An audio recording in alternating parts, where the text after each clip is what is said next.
Hello and welcome to the Raptors Show on the Sportsnet Radio Network, brought to you by Campbell's new Chunky Spicy Soup. It's time to get fired up. Make sure you find the Raptors Show where you listen to podcasts. Most importantly, you find us at 11 a.m. these days. And we don't have entrance music anymore. Yeah, well, it's fine. I hear it on the pod. Yeah, we're at 11 a.m. where we're that's the programming note for this week. Not tomorrow. That's right. Yeah, tomorrow we have, what do we have in place, Blake? Jays Talk Plus tomorrow. Toronto Blue Jays opening day. All right. Who do you got for tomorrow? Jonah Birnbaum of The Score is going to come on and do the hour with me. I did a couple season preview podcasts on the Jays Talk Plus, or I guess it's the Blue Jays Talk podcast feed this week. One with Ben Nicholson-Smith, one with Keegan Matheson. Get us ready to go. We'll get the final, opening day roster confirmation today or tomorrow morning probably. Yeah, set that thing up. It's here. There you go. Double dipping for the next little bit. You will be double dipping. Got my last fantasy draft tonight. Big money on the line. Wait, how many fantasy drafts are you in? I'm in 2 leagues. Okay. I saw a very long spreadsheet. But they're like pretty serious money leagues. Okay. Who's and the most obscure player that you would draft that's draft eligible that you would actually roster? I'll bring up my team right now. I'm gonna try to find it. Okay, so this is the most. This is the most obscure if you're not even a casual fan. This guy is good and startable. Have you ever heard the name Christian Encarnacion Strand? No. Wow. What? So what? Name doesn't fit on the jersey. First baseman for Cincinnati. Okay. Right. Kind of the next in the line of Thick King mashers. Right. But yeah, that guy is he's in your starting lineup. Got you. So it gets a little obscure to the casual fan pretty quickly. That is very obscure, and I've never heard any of those three names. Yeah, probably the used together. So in the one keeper that I'm in, we have prospects as well. So I won't give you one of those, but probably the most obscure. I have a guy on my relief pitching staff named Andrew Nardi, who no one has heard of. I was one of our producers of this program. Yeah, exactly. I got Miami Marlins, setup men on the roster here. Yeah, it's not quite as. I don't play. Do you play fantasy basketball?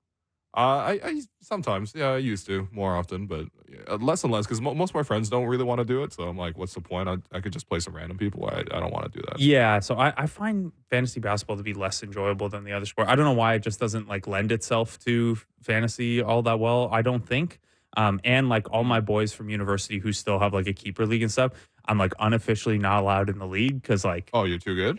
Well, or that's their belief. So every year when they do their draft, I'm basically just the roast master during their draft. I go and hang out and just chirp all the picks and stuff. It's a good setup. Yeah. No, I think my issue with fantasy basketball was just especially I guess playing the regular 9-cat whatever, and it was just all right, it's the middle of the week and now I need to try to win rebounds. Let me go stream I don't know, man. Jontay Porter. Oh no.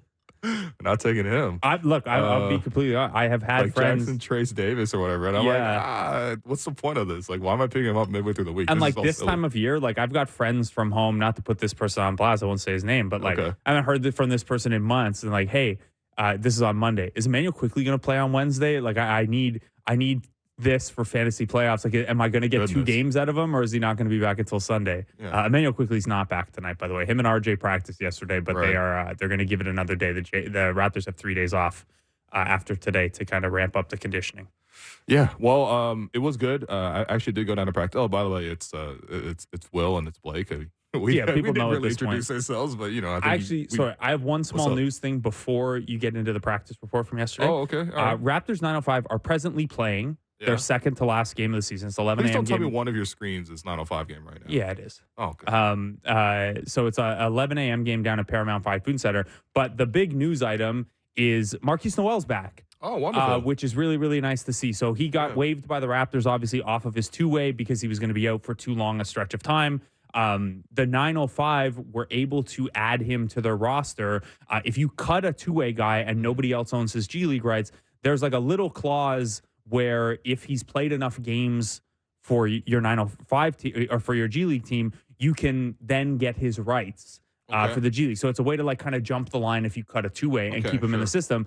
The hard part, though, for the 905 and Marquise Noel is if you don't play in a game, the team doesn't keep your rights into future years. So because Marquise is able to get into a game here, the 905 will now hold his rights moving forward. Okay. Which, that doesn't matter if he makes the G League or if he makes the NBA next year, if he's on a two-way something. But if he goes back to the G League next year, the 905 will have his rights. I would also say, I don't know that this will happen, but possibly on the radar of when Kobe Simmons' 10-day is up, Marquise Noel has been very, very well liked in the organization since they signed him as an undrafted free agent on draft night last year. Yeah. He was obviously, had he been healthy on a two-way, he would have been getting some of these opportunities. Maybe he gets these 2 games in and the Raptors give him the same kind of reward they gave Kobe Simmons with a 10-day here. Gotcha. I'm not reporting that. I don't have that on anything. No. Just knowing the organization and knowing how tough Marquise Noel's season has been and how much they liked him prior. Maybe we see him on a 10-day after Kobe Simmons. I wouldn't mind doing that. I mean, I've also been curious about Kobe Simmons, but he will have, tonight, for example, to showcase or continue to showcase what he's got with the Raptors and also on Sunday as well. But, beyond that, I actually would really love to see Marquise get a chance to get some minutes and take the court. By the Kobe Simmons, once he took the court, became the, I believe, 29th Raptor this season. Yeah, franchise record. Yeah, and counting. Yeah, crazy that even in the expansion year, they didn't top that. Right. When you would have churned a ton of guys. But I guess rosters are bigger now, too. Rosters are bigger now, but, it has been just an incredible amount of roster turnover. Yeah, 29 players have taken the court and worn a Raptors uniform. And that doesn't even include guys who were actually signed but didn't actually get into the game. So, for example, Justice Winslow, for example, was here on a 10-day, but I don't think he ever got into a game. Did he not? I thought he got garbage time in one of them. No. Damn. Yeah. That sucks. Who was the other guy that got the... Well, Mo G was the guy who got the 10-day at that point. But yes, he's been getting and now minutes he's back. Right. So yeah, I think Justice is the only guy who hasn't been in a game. I think everyone else who got called up, Ron Harper has played, Marquise Noel has played, Kyra Lewis played. Yes. I guess technically Spencer Dinwiddie was on the roster for a minute. I was gonna say Spencer Dinwiddie. I mean, Christian Koloko was fully with the team. Yeah, so but they've had was unable to play. 32 different players technically be Raptors at some point this year. It's been an exhausting year. It's been a lot of turnover. And I guess, technically you could sneak another one in there when Kobe Simmons is 10 days up, although Marquise Noel wouldn't be a new player. He would be a repeat of one of them. Yeah. Okay, so practice yesterday. And to highlight just how much turnover there's been, you're telling me you were watching the shooting competition that at the start of the year, the shooting group was Dennis Schroeder, Malachi Flynn, Ron Harper Jr., and Garrett Temple. And Garrett Temple's the only one left. So it's him now, Bruce Brown, and who else is in that? That was it. Okay. That was it yesterday. It was actually because we've no one's healthy. They don't have healthy guys for 4-man shooting groups. Yeah, we've been seeing the evolution of this, and we've seen a lot of players, at least 10 guys, I would say, have participated in this post practice shooting game. It's the corner right beside where the media does the media scrums. So it's always something that I kind of end up watching because there's a lot of waiting in between when we wait for players or coaches to come over to the scrum. Yeah, so last night it was just Garrett Temple and Bruce Brown, and I have to say Garrett Temple had a massive lead, had 4 or 5 chances to close it out, and he didn't. And Bruce Brown got him. I was a little devastated on Garrett's behalf because I think he also lost a little bit of money in that as well. But the bigger thing is Emmanuel Quigley was in the background. He was just getting free throws up. It wasn't anything too strenuous. I know Darko's talked about sort of just him and RJ needing a bit of reconditioning and also just, again, them taking their time. But it does seem like they're moving back towards whenever they're able to play. Again, no one's going to press them into you need to come play or, whatever. But just passing along the news that at least Emmanuel was in the gym. And RJ, I don't know if you saw him yesterday, but he's around. He is. I didn't those see him guys yesterday, but he is. Yeah, I guess he was around. Yeah, as my understanding, Sunday they were both back in. Even though Sunday was not officially a practice day because it was off of a back-to-back, but they've been back around and in the mix since Sunday. But yeah, they're going to give them all the time they need, and it might not be linear. You might not feel a little better each day, but sure, and from the conditioning standpoint, there's also you got 3 days off after today, right? So you could really make sure guys are ready, get a couple practices in. I mean, the last thing you need is one of these guys come back and then immediately you have another injury or something like that because they weren't all the way ready. The way this season has gone, we have been cursed. It wouldn't be that improbable. One of the bigger things was, and Darko explained this because obviously a lot of the focus yesterday was not about basketball. It's just about Jontay Porter and sort of what's going on. People trying to obviously find out a lot more about this story.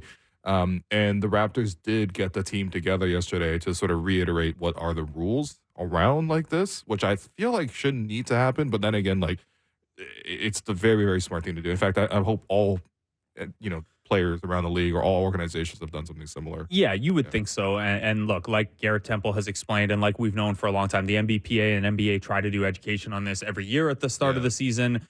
They also, as part of the rookie symposium, this is a big part of it as well, or I shouldn't say big part, but it is a component of it, trying to educate people. But as this becomes more prolific and more everywhere, the need to remind a little more often and maybe go in a little more detail about what exactly this looks like, where exactly the gray areas or the risk areas are. Yeah. We have seen today the NCAA is starting to try to take steps now to have the states in which gambling is legal make college player props not allowed. Because the risks for college players who sometimes make nothing or are on NIL deals or whatever, the implied risks there are even greater. Sure. I haven't dabbled in the college player. I don't know. Can you do the eighth man on Yale and his over unders during the season? Like I don't know. Maybe you can. But yeah, so already we're seeing kind of. I mentioned yesterday that the NFL at the end of the 2023 season made their rules a little more strict, at least as far as betting on actual football. I believe they loosened them on betting on other sports, but made them stricter on betting on the sport of football. We're seeing the NCAA push on this now. That's probably not immediately related to Jontay and Shohei. That's probably related to some of the feedback and some of the discussion around this year's March Madness. But yeah, it's people are kind of checking in a little bit as they should. And, the Raptors the Raptors as an organization aren't going to be able to comment on this publicly, similar to when, there was the Jalen Harris investigation going on, there was the Terrence Davis investigation going on, as much as we would like a lot of investigating going on. Yeah, as much as we would like the organization to, take a hard line and make a statement, messaging wise, their hands are a little tied until the NBA's investigation is ongoing. And in some of those cases I mentioned, there were also legal proceedings ongoing. But yeah, usually it's going to go to the NBA. The NBA has kind of, hey, we're investigating. Obviously Darko can answer questions. Bruce Brown can answer questions. But in terms of hey, did you guys know about this? Is the medical trainer who would have been... I imagine a lot of people in the Raptors organization will have to answer certain questions. And honestly, I feel bad for them to have to go through this, because I'm sure this whole process is stressful and unnecessary. This whole season has been difficult anyway. And you can kind of see the light at the end of the tunnel, and then this last thing happens. And it's massive. It's probably the biggest story that's happened with the Raptors this season. I mean, it's one of the biggest stories in the NBA this season, because so many stories. It's also, this was kind of building, right? The NBA mentions the league pass betting integration. Tyrese Halliburton opens up about feeling like a prop. JB Bickerstaff talks about getting threats from people over gambling related things. Right. And then right as the Shohei thing happens, boom, there's an NBA investigation into Jontay. Or the activity around Jontay. I should be careful to frame it. Yeah, man, it's you know what I mean? This is the last thing the Raptors were all right, okay, now we gotta have the team therapist, or the physiotherapist and stuff like that. They're gonna have to be answering questions. And it's ridiculous. If you were ranking all the positives about the Raptors season, prior to this, the Jontay story would have been one of the nicest, one of the only really nice, good things that happened. Yeah. And now there's this part of it. So not only does it get added to the negative column, it probably erases a positive column. Yeah. It's a curse season. And again, when you see the Basketball Reference page and it says 29 different players under the Raptors section, that's how you know it's cursed. But maybe looking ahead to next year and potentially things getting better next year. I guess especially with the team as currently constructed, we talked about Gary yesterday, what the Raptors might do there. We saw Bruce Brown talk to the media yesterday. The funniest thing is Bruce answered 4 minutes with just nonstop Jontay Porter questions, or gambling questions essentially. And then at the very end, he's like, damn, no hoop questions? Yeah. Then he just walked off. So Bruce, when you paid Jontay $10,000 for his jersey number, Goodness. Well, in any case, hopefully next year's a lot better. And, you have options. Obviously, I think Gary and Bruce are probably the two biggest pieces in terms of whether or not the Raptors have financial flexibility, because I think what people are really looking for is how can next year not look like this? And I think starts very much with the draft and free agency. So what does it look like right now with the Raptors options going into the offseason? So Raptors have right now for next year $93 million committed to 8 players. They'll also have, if they keep their picks, those come with a set salary. There is Gary Trent Jr., who is an unrestricted free agent, but you have what are called the cap holds. So if you want to maintain the rights to Gary Trent Jr. so that you could go over the cap to re-sign him, he counts as a hold on your books. So you can't go and use all your cap space and then come back and re-sign your own guys. There's an artificial hold on those guys in the interim. So you have $93 million committed to 8 guys. There's Gary Trent as a free agent, Bruce Brown's team option, which even you could decline that team option and then he's there as a cap hold. You could pick up the option and trade him away. You could pick up the option to keep him. You could decline the option and sign him to a lesser deal. They've already kind of done a move similar to that in locking up Kelly now ahead of time so that he doesn't have a big cap hold on the books. And then there is the Javon Freeman Liberty's on under contract. I didn't include him because he's only guaranteed for $100K. But he's in the mix there as well. And then you have Emmanuel Quickly, who's a restricted free agent, who this is a fortunate piece of flexibility. Quickly has a very small cap hold relative to the salary he's going to make. So you'll do your free agent business and then circle back on Quickly. So $93 million committed to 8 guys. Then the Trent Brown, Quickly, and draft pick question marks. The cap is projected to be $141 million. The tax is projected to be $172 million. So you have some flexibility here. You can create $50 million in cap space or more if you want to. If you were to just let Bruce Brown and Gary Trent walk, renounce their rights, maybe you convey the pick to say the pick ends up 7th, so you don't have that. You can get to $50 million. You can get a little bit more. Chris Boucher will be an $11 million expiring contract. Right. Someone might be interested in that, or you could get rid of it for like a future second or something like that. You could clear more space. What will eat into that space is Gary, Brent, the next Quickly deal. And the big one is there's a big swing in terms of where the pick lands. So if you get the number 1 pick, that's a $12.6 million salary. You get the number 6 pick, it's $7.5 million. That pick from Indiana that's currently projected to go 17th, that would be $3.8 million. Yep. There's, the number 31 pick. Technically, you don't have to sign. You could give a 2-way, but it's going to be the minimum contract. Yeah. I assume you'd sign one of those for like the Andrew Nembhard, 4 years. 2 of them are guaranteed at the minimum or a little above. Here you go. So if you get the number 1 pick, and the number 17 pick and the number 31 pick, suddenly you're looking at that's another like 17, 18 million gone. Right. Whereas if you don't have the number 1 pick, the Pacers pick falls to 20th, suddenly you have a little bit more flexibility. This is all to say, there are a lot of paths to create 50 million or more. There are some arguments to not do that because maybe the free agents you could get aren't as good as Bruce Brown. I don't know why I called him Brett Brown earlier. 76ers on the mind, I guess. They're not as good as Bruce Brown or Gary Trent, or maybe those guys won't want to sign with you, or maybe you do end up with the number 1 pick and suddenly it makes sense to stay a little above the cap or near the cap. There are also trades which affect all of this. My big question to kick back to you is, so this is a pretty spicy headline item of you could create 50 million or more in cap space without, not too difficult. You lose some guys, but you could create significant cap space here. Will, if we assume that Paul George, LeBron, James Harden aren't coming here, Tyrese Maxey's contract would be matched by Philadelphia even if you maxed him out. And then even guys like Tobias Harris, Buddy Hield, Klay Thompson are probably a little on the older end for supporting this core. Yeah, Kyle and DeMar maybe you could bring back too. But like, in a non-joking way, like OG and Pascal are like at the top of this free agent class. Probably not realistic there. Do you see a free agent landscape where carving out $50 or $60 million in cap space is particularly interesting to you? It's interesting in terms of content. Like, it'd be great if we put in the headline, can the Raptors sign OG and Pascal this offseason? But like, we all know that that's bait. That's not going to happen, And I think realistically, if you carve out that much cap space, maybe you can sign 1 or 2 guys. You probably would need to because again, like you mentioned, there's not going to be that many committed players on your roster in that meantime.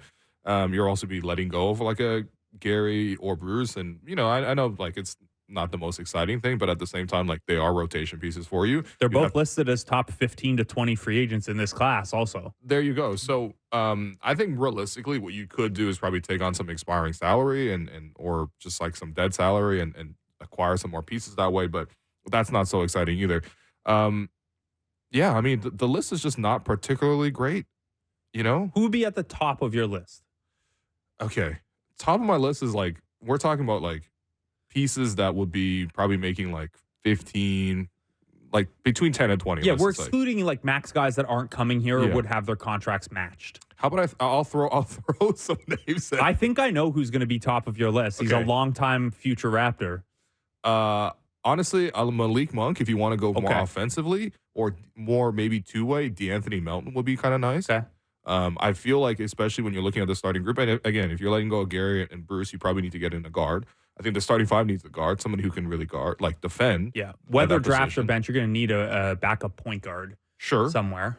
Actually, I don't mind D'Anthony Melton. Actually, that was when I looked at this when I did this practice, and I was like, I don't know how much he'll probably make. Like, you know, he's missed some time too, but like, I don't know, man. I mean, he's coming off, I think, making like 5 or 6. It's not like a big He deal. was making $8 million this year. Okay, He had yeah. signed like a 4-year What if you mid-level. Is it crazy to double that and just say like, you know what, join the team for 3 years? Yeah, I mean, probably not in terms of Okay. value. Like, I don't. You'd try to get him at the mid-level first, and like, Yeah, sure. you know, Yeah. Dennis style, where it's like, hey, we'll guarantee you multiple years. Do you think you'll have multiple teams at the mid level for a guy like that?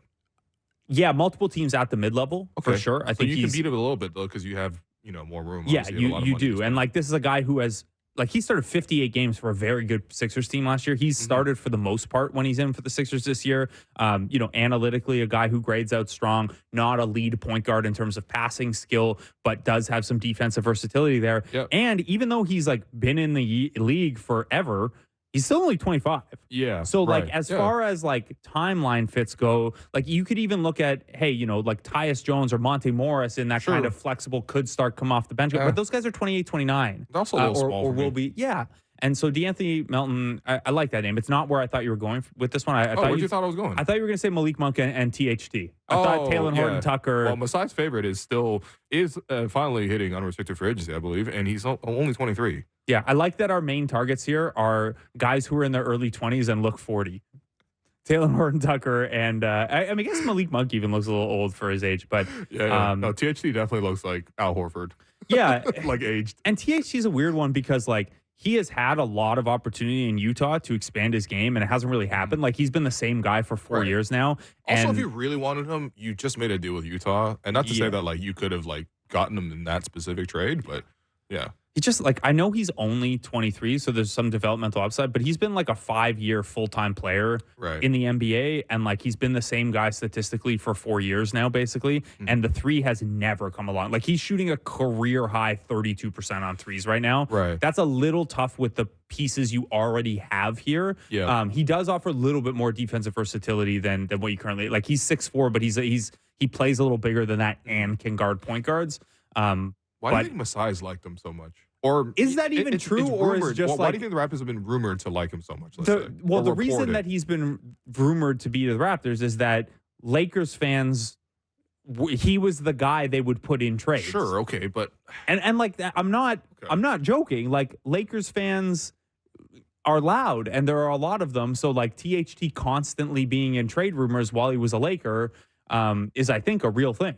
Like that is why it seems like he's been tied to the Raptors. Is the Raptors had pieces that other teams would want, and Lakers fans would throw out, THT and a first or whatever. It's the new HBAT. well, okay. I'm looking this up. David Meneman reported this back in 2022. Was this around the no, not Kyle. That would have been too late for Kyle. The rumor deal was Toronto's willing to move a first-round pick and Kem Birch for the 21-year-old guard. The Okay. Lakers, however, declined the deal, opting to keep THT before eventually trading him this past offseason to Utah Jazz for Patrick Beverly. Whoa, they should have taken that deal. Yeah. Oh I my mean, God. sure. Like at that Yeah. point, I don't know. He's on a 3-year, fairly affordable deal. At that point, he's only 21. You haven't like. It's different when a guy's 21 in his 3rd year versus 23 in his 5th year, and he's the Right. same guy, right? Like Yeah, you've got 2 more years of him being. So like, I think that is a reasonable type of target. But in terms of excitement about him, Right. Well, it he worries hasn't me a popped little. in the 2 years since. It worries me a little I bit get that he went to a situation where on paper there was a lot more opportunity to expand his game, and it didn't happen. Right. At a time when like Utah has had a lot of guys click there and expand their game, even though they're not successful at the team level, you know, guys have taken big steps there. Okay. Markelle Fultz. Speaking of the need at backup point guard, Yeah. Crafty, still young, obviously. Yeah. Orlando. He's a dog defensively. Yeah, that's what I'm saying. Like, I feel like Orlando, I mean, maybe they'll just retain him, but then again, they also drafted Anthony Black. When's he going to play, right? They have Jalen Suggs, and they extended Cole Anthony. So Exactly. They have kind of the scoring bench guard. Probably the guy out is the guy who's going to free agency. Yeah. You like Markelle? Man, you call me a sicko for liking these guys who are defense first and can't shoot, and then you're throwing out Taylor Horton-Tucker and Markelle Fultz. Markelle Fultz hasn't hit. I don't even know if THT is defense first, man. Yeah, Every time I type out Taylor Horton-Tucker, I always end up typing out talent. Which is usually what the nickname a lot of people started giving was talentless Horton-Tucker. Wow. Quite rude. Quite rude. Markelle Fultz, by the way, 1 for 11 on threes this year. That's it? Yeah. Wow. I like Fultz. I think Fultz is like a reason. Like even if you look back last year, he didn't hit the 3 last year either, but he was really good last year for Orlando. It's just they have so many guards, and they got good enough that you can't really force it there. I think Fultz as like a backup guard is a completely reasonable type of guy to target. Okay. Again, he's not going to help the spacing stuff, but yeah, you need guys who can defend and guys who can capably handle. Like he averaged almost 6 assists for he had 4 straight years of averaging 5 to 6 assists and like being not efficient scoring because the 3 wasn't there, but like he shot 51% for the field last year. Yeah, no, I mean he's a quality player for sure. Yeah. He would definitely get in the rotation as well, and I think he would be an upgrade over Bruce. I mean, he'd be immediately their best like point of attack defender. Yeah, against guards. Yeah, it's funny because we did begin this with the Raptors. Hey, we got $50 million to spend, but all of a sudden we're at winners now. Yeah, we're shopping for a reasonable deal. Yeah. Okay. Well, who did you like reasonably? Yeah, I mean, look, prior to the Kelly Olynyk deal, Nick Claxton was probably my top target, like a center who fits the timeline. He did not do well in that game against the Nets. No, he's had a weird season too. Yeah. But he's still only 25. Like I think he would be a team in a position like Toronto should target a guy like that. But the Raptors have Jakob Poeltl and Kelly Olynyk. Can you even promise him to start? Because they definitely can't play together. No, like I think this is off the table now unless you were to turn around and trade one of those centers. Prior to that, like Nick Claxton and Isaiah Hartenstein were like at the top of the hey, these guys are still young. Hartenstein really fits their style of play in terms of a passing big who can play a couple different styles. I wanted him when he was in the G League. It bugs me. Yeah, there aren't a lot. Like if you were okay going a little older and a little more experienced just to like raise the floor, like Cedi Osman will be out there. He's been fine for San Antonio, but he's like 29. All right, we're getting to we're thrift shopping. Like I'm trying to find some size though because the Raptors need that. And like Cedi's like a 6'7", 2'3". I don't really like Najee Marshall that much. Okay. What about Jalen Smith? He's got a $5.4 million. He's picking up that option. I don't think he's going to beat that on the. Well, the Raptors could beat that. I mean, yeah. Incentivize them. I mean, I wanted Jalen Smith in that trade just because like I wanted anyone in that trade. I think like among forward types, like Derrick Jones Jr. maybe makes some sense. He's been starting for a good Mavericks team, but I feel like he should play on teams that like have a lot of playmaking creation around it. Yeah, and then therefore he doesn't need to do it because he doesn't have it. But like that. But I mean, if you just use him another as a guy who's like only like a show me 3-point shooter, like not a very good 3-point shooter. But also like this is how thin the forward class is. No, trust me, you guys can do this exercise yourself and look at the forwards, and you can like obviously go like take out all the 30-year-olds who are going to make a lot of money, or like OG and Pascal. Like, I mean, OG, Pascal, Tobias Harris, Paul George, LeBron. Like those are the guys with size that you would want to target. And then after that, the next class is like like I guess you could make RFA plays for Obi Toppin and Sadiq Bey. I feel like Atlanta would match whatever. And Obi Toppin's like a rotation player, but he's not changing the trajectory or anything. It's and then like I hate to say that, like so we got a lot of picks in a bad draft and we got a lot of money in a bad free agency class. Yeah. And the free agency class skews like really guard heavy. It does, yeah. There was a lot of guard options. I mean, you had Grayson Allen in here. You want to? You know what? Never mind. Yeah. Okay. Yeah. Grayson Allen's like the peak. Right. Like he's never actually done anything. Like he's had a couple plays early in his career and at Duke where like he did some dirty stuff, but for the most part, it's just like I feel like NBA Twitter doesn't like give him quite the respect that his season is deserving because like he looks like Ted Cruz and went to Duke, so everyone has like preconceived thoughts on him, but he's having like one of the best like role player shooting seasons ever. He really is. Yeah, like he's leading the league in 3-point shooting at 48% on almost 6 attempts a game. Didn't he have that first half against the Raptors where he made like 8 threes. Okay, but everyone's done that this year. All Dante right, all right. DiVincenzo did that. Yo, Dante's on schedule to do it tonight. Yeah, he's going to do it tonight. He's been red hot. Who was Sam Hauser had 10 in a first half the other week too. Oh, I guess that wasn't against the Raptors. That was but like a 10 he for hit 10. a bunch, yeah. That's my ideal pickup run. Is just hitting 10 threes, no twos, finishing with 3 times whatever, amount of threes I ended up hitting. Yesterday it was just 2, so I only had 6 You're points the March yesterday. Madness guy, Golke. He's like, I took 257 threes this year and 8 twos. Why would you take a 2? It's 1 less, Yeah. And you got to run more. You got to go further. Is there one on this list that, like, after this whole discussion, you're like, okay, let's go get that guy? Because, again, the Raptors had the ability to pretty much get whoever you want here based on the amount of money they have. It's just like, should they? Not really. Like, I think Malik Monk is the best player that we've talked about. But, like, the Raptors... I mean, he would like the Raptors just need talent in the door. I'll worry more about fit after the fact. But the fact that none of the names we've talked about are particularly strong defensively, unless they're the ones that absolutely can't shoot, is worrisome. And we'll do more of this in the coming weeks. But it warrants then exploring, well, what does this look like if you keep Gary or Bruce Brown, or you trade them for other salary, and that's how you use that cap space. I'm going to throw a little bit more than the mid-level at the Anthony Melton. Yeah. And call it a day. Okay. Yeah. And I want to keep Gary as well. And by the way, I just need some shooting on this team. team. So, if that's what you do, then you can, this is the thing, is like, if you don't want the whole $50 million, if you're like, we can get the guy we want for 17 million, 20 million, whatever, then you can keep one of these guys and still clear out a little bit of space. Sure. You'd also have then the room exception instead of the mid-level exception. So that's an $8 million exception. You could double bet. Right. Like some of these guys we talked about, you could get with the room. Jalen Smith will definitely take the room exception. Najee Marshall will definitely take the room exception. You know what? Let's do that. Wow. Yeah. What a riveting offseason. The Raptors have not had the best luck with the biannual exception. So I don't know about the room exception, but. Well, we got to look ahead because it's hard to look at the games currently, but it is time now for Between the Lines, brought to you by Bet Rivers. Forgot I had to do that. Oops. Take a chance. Raptors are plus 13 tonight at home against a pretty depleted Knicks team, but the Knicks continue to get results. They continue to play Josh Hart and Deuce McBride 48 minutes a night, and that's part of why they get results. They also play super hard. I'm also trying to acquire a Josh Hart jersey for my friend Josh Hart, so if at all possible, the Knicks are listening to this, please help me. But in any case, the Knicks notoriously great with PR. Goodness. By the way, so IQ and RJ are still out. Scotty, Pirtle, Boucher, Carton, Porter all out. Randall, OG, and Mitchell Robinson out for the Knicks, and Alec Burks is questionable. Right.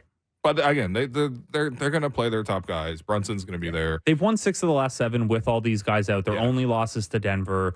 That was a hard-fought game against Denver. Yeah, they're one of only 4 teams in the league that's top 10 on both ends. It's Boston, OKC, Denver, so the 3 best teams in the league, and the Knicks. You know what this sets it up for? A Precious Achiuwa revenge game. Yeah. The Knicks are also the number 1 team in the league in offensive rebounding, which if you've watched a Raptor game recently, bad news. It's a bad matchup. I don't think the Raptors and the current state are competitive against anyone, so I would probably just stay away from betting in favor of the Raptors. Yeah. Plus, if even if they're up 20, Tibbs is still going to play his starter, so you don't even get that. You don't even get the fake comeback against the Knicks. Yeah, you're right. Well, that was Between the Lines, brought to you by Bet Rivers. Take a chance. Yeah. Well, we're gonna take this break. I've been your host, Willow. You've been listening to the Raptor Show on the Sportsnet Radio Network, brought to you by Campbell's new Chunky Spice Soup. When we come back, let's talk to Marc Stein. Welcome back to the Raptor Show on the Sportsnet Radio Network. I'm your host, Wayne Malou, to be joined by co-host Blake Murphy, and we're joined on the line once again by Marc Stein of the Stein Line. Marc, I appreciate you getting up a little earlier to do the show. You know, we changed the time slot, but you're a pro and you're here. I'm not going to lie to you guys. I'm not a morning person. I know it's almost lunchtime in Toronto, but this is kind of like the 7 or 8 a.m. equivalent for me. So I'm going to see if I can reach my usual level of effectiveness.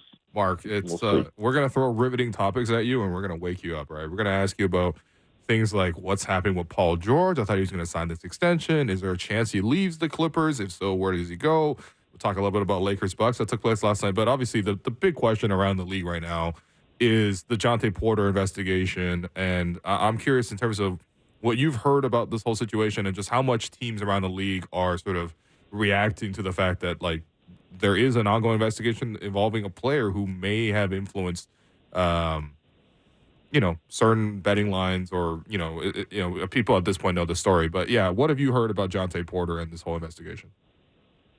I have to say there hasn't been a ton of conversation about it in my circles to this point. And, maybe that's just a reflection of the early stages of this, or just that, we're just still getting a handle on it. But look, I mean, it's been a week now. The Ohtani thing obviously has rocked baseball. And, since then, it's just been this string of gambling-related headlines in the NBA. And, just personally speaking, and, if I'm going to really be focused on my sphere here, I did an email interview recently with the legendary Bill Bradley, the former Knick, the former U.S. Senator, and we did an email Q&A. And naturally, I asked him, how much are you watching the Knicks of today? What do you think of today's game? Are you a fan? And so he explained, that, once a Knick, always a Knick, how much he's still watching them and following them, and obviously hoping that, the Knicks can finally end this 5-decade championship drought. But the thing that kind of struck me was he said the one turnoff he has with today's game is gambling. And so just asked him for more on that, why. And, his comment was, it's a scandal waiting to happen. And then literally in the next 9 days after I published that, you had Tyrese Halliburton coming out and talking about how he feels like a prop.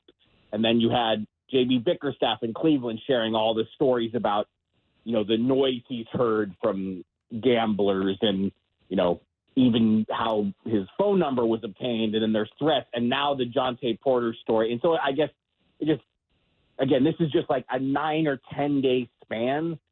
And this is the world that the NBA has willingly entered into. And it's not just the NBA, it's all professional leagues. And frankly, it's all of sports media too. So I know that I'm not sure the audience has a huge appetite to hear me lecture about, the perils of gambling, because, how many podcasts do all three of us listen to that have, gambling thrown in your face every other sentence? So, I mean,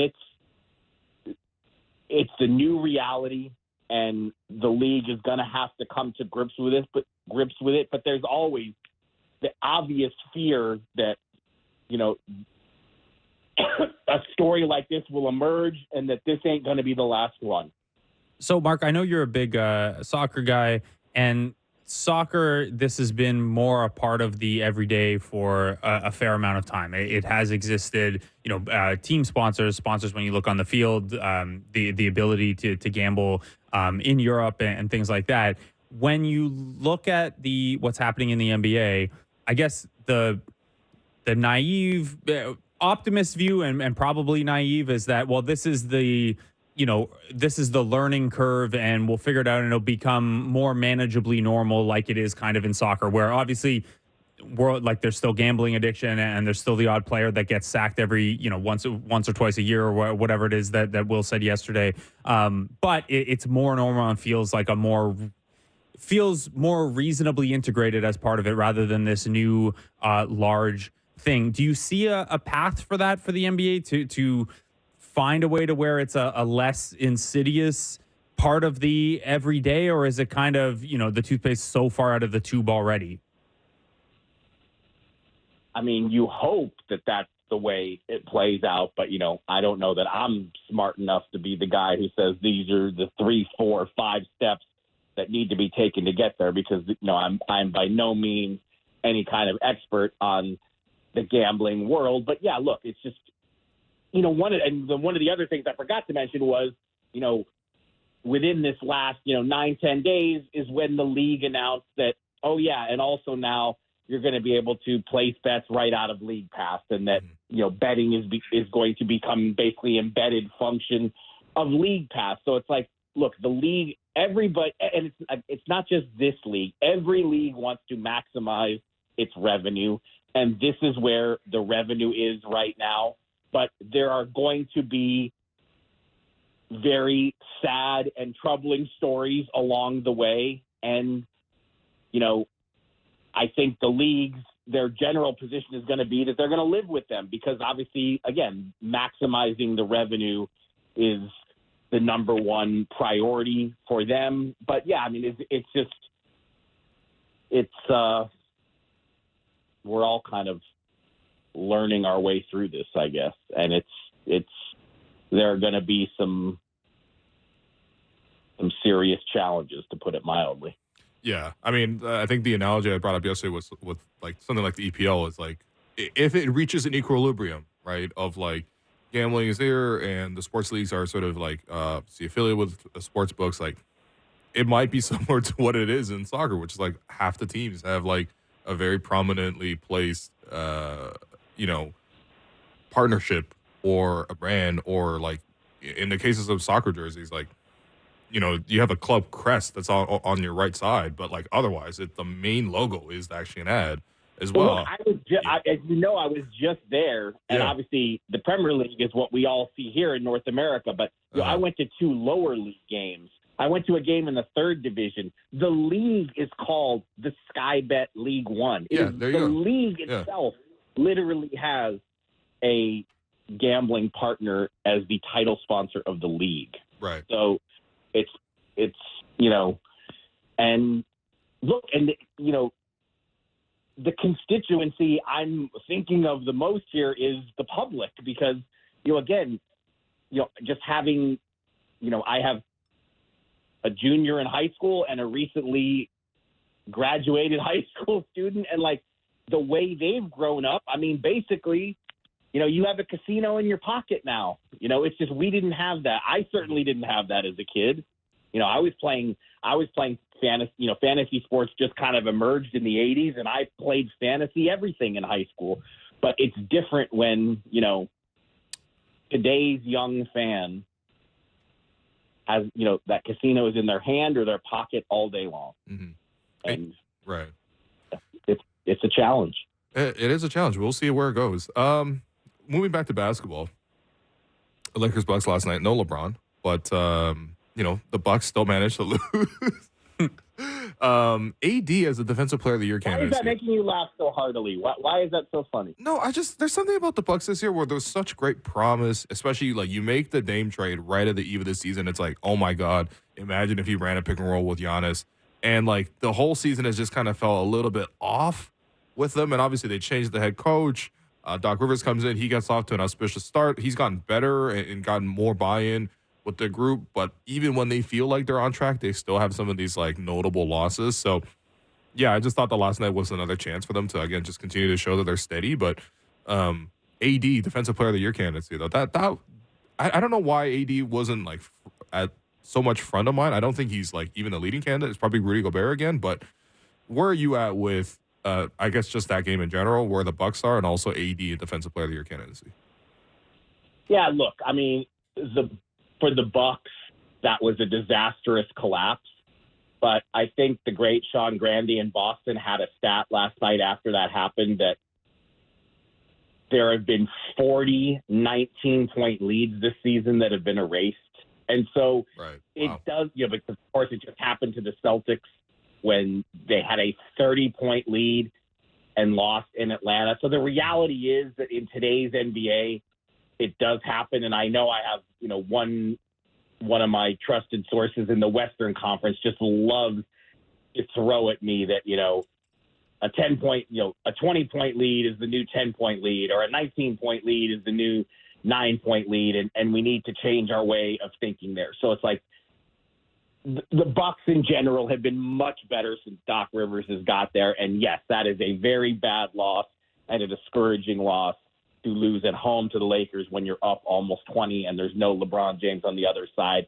But do we really want to make a huge deal about one game? I don't know that we want to make a huge deal about one game. I mean, the bigger issue, the more staggering thing to me when I look at Milwaukee is that, what are they, 11 games behind Boston? I mean, Boston has an 11-game lead in the East. An 11-game lead is like, that's the difference between, 1 and 9 in the West. Yeah. I mean, it is ridiculous the way the Celtics have dominated the Eastern Conference. But on the on the Lakers side, AD's been fantastic. I mean, he has been tremendous all season long. But the reason he's not in the defensive player race is because individually he might be the best complete, 5-tool defender there is in the league. Mm-hmm. But the Lakers are only 16th in the league in defense. I mean, that's been the shocking thing, that they've, as a group, as good as AD is as your anchor, because they've had no Vanderbilt for so long. They have issues on the perimeter. They haven't been a good defensive team. In the year they won the bubble championship, they were basically the best defense in the league. Mm-hmm. We saw them in the in-season tournament game, the way they played defense against the Pacers.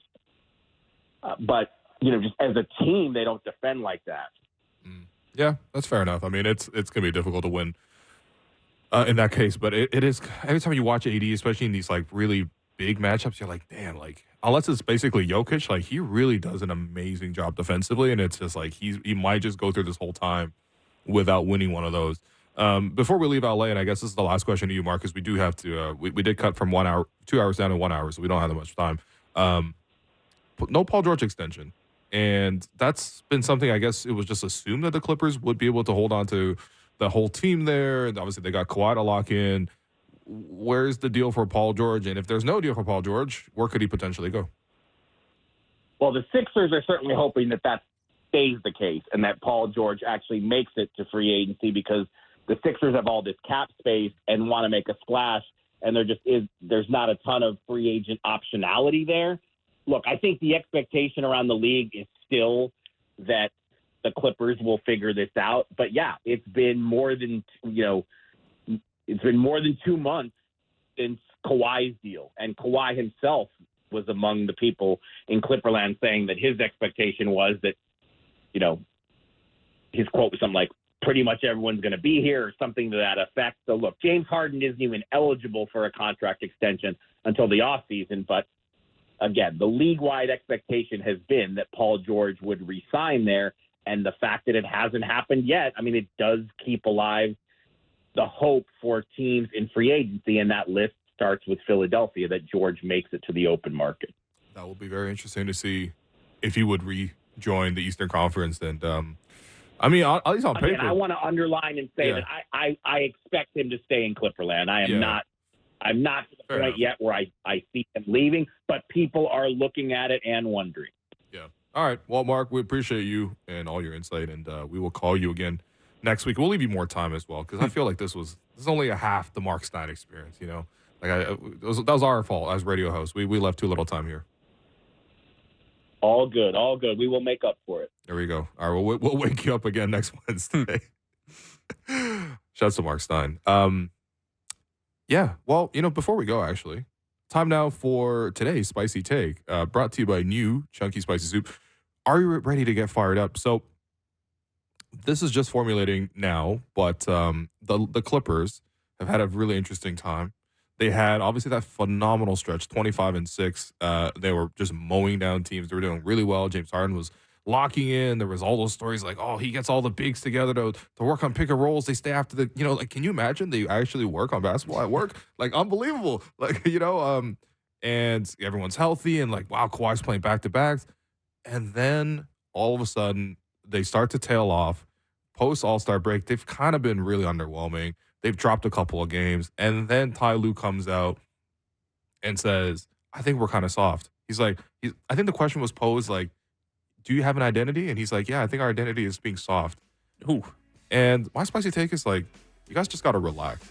All right. That's why Harden's closing out on Kawhi's corner threes, right? You guys just got to relax. First off, obviously for them, they're going to want to maintain their spot, right? There is a chance that they would slide into the play-in territory, but realistically, they're not moving up in the standings. They're 5 games behind from number 3, and they're at least 2.5 games out of the play-in. You guys are going to be okay. The spicy take is just trust that when you get Kawhi to the playoffs, you're going to be perfectly fine. That's the spicy take, and that's as spicy as you get today. That does it for us. I've been your host, Willow. You've been listening to The Raptors Show on the Sportsnet Radio Network, brought to you by Campbell's new Chunky Spicy Soup. It's time to get fired up. Big thanks to our guest today, Marc Stein, and we'll be back tomorrow.